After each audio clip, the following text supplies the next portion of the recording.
Jeg vil nu gennemgå SyncProblemsMain programmet. Et eksempelprogram, hvor der er nogle forskellige synkroniseringsproblemer i, man skal prøve at løse. Vi starter med at køre det. Nice Java Application. Og vi kan se, så sker der nogle forskellige ting, hvor den skal ud. Problem 1 failed, problem 2 failed, og problem 3 failed.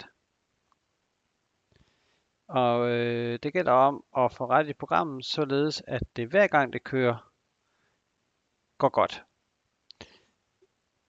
Noget af det, der går galt her, det er faktisk, at vi har sådan noget, det man kalder en race condition, altså noget, der kan nogle ting, der sker på samme tid. Derfor er det faktisk ikke sikkert, at det går galt hver gang. Hvis man kører det her program nok gange, så kunne det faktisk være på et tidspunkt, at de alle sammen lykkedes, bare rent tilfældigt. Men for det meste, så vil det gå galt. Så hvis det bare virker en enkelt gang, så tæller det ikke. Det skal virke mange gange i træk. Så må det være godt nok.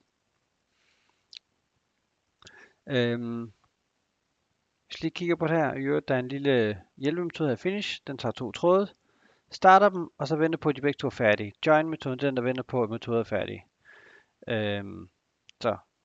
Og den bruger vi lidt rundt omkring her. Den første her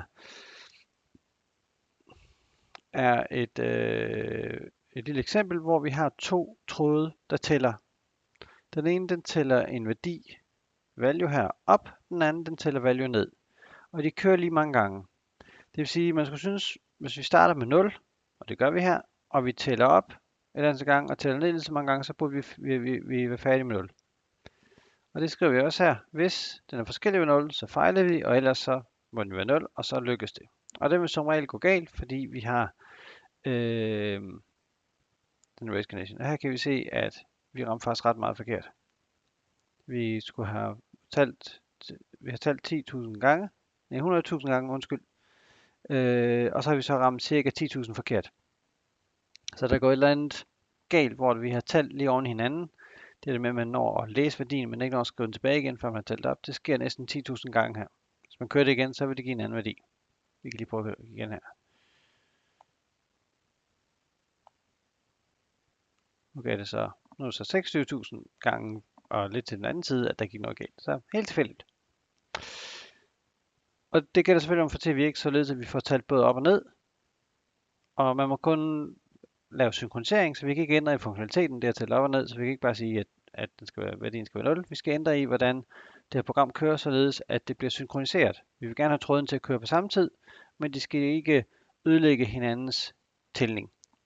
Så vi skal have dem til at eksistere fint med hinanden. Den næste her, der kan vi se problem 2, der får vi en null pointer exception, når vi kører den. Og den måde trådene har lavet på, er, at den ene, den tråd jeg kører, den tilføjer tal til en liste, og den anden, den fjerner det første tal fra listen. Så der er en, der putter ting ind i, og en, der fjerner ting derfra, når der er noget. Og hvor meget den lige ender med, det er lidt forskelligt. Og det gør sådan set ikke så meget. Det kan være, at den ender med, at hvis nu tråd 2 kører altid først, så prøver den en masse gange at fjerne noget fra en tom liste, og så på den tidspunkt, så er den færdig. Vi kører den 10.000 gange, og så kan det være, at den anden tråd kører, og så vil den så putte 10.000 tal derind. Det kan også være, at det sker det omvendte på 10.000 tal ind først, og så fjerner man den så. Men sandsynligvis så vil de køre på samme tid. Den ene tilføjer, den anden fjerner.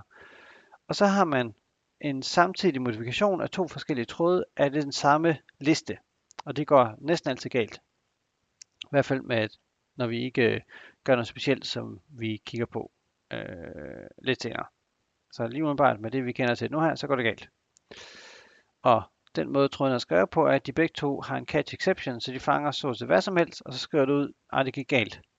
Og så sætter vi problem fail til true, og det er bare det, vi tester hernede. Så hvis der er en exception, når tråden er kørt, så er det fejlet her. Og det gælder så om at introducere synkronisering, således at de ikke længere fejler nogle af trådene, når de kører. Den tredje her,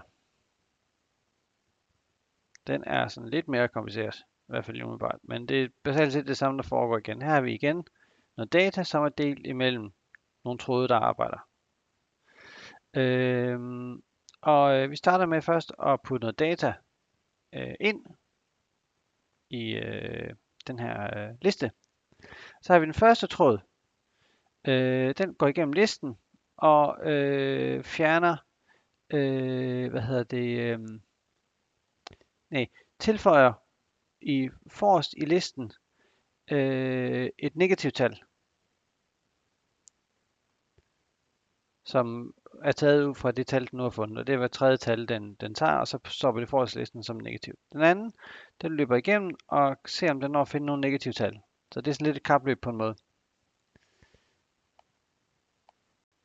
Nå, men når vi kører det her program, så får vi en anden form for fejl.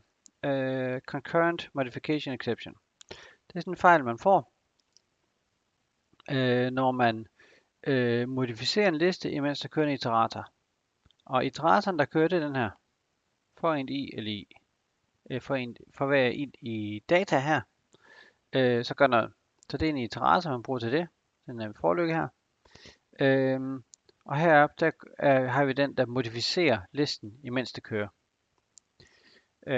Og målet er for de to her forløber til at køre parallelt, uden at vi får den her concurrent modification exception, som man får, når man bruger en iterator, som der ligger gemt inde i den her forløb, som vi kender fra Java, når vi siger for hvert element i en liste, eller en anden struktur. Og så samtidig har noget med add her, hvor vi ændrer i den.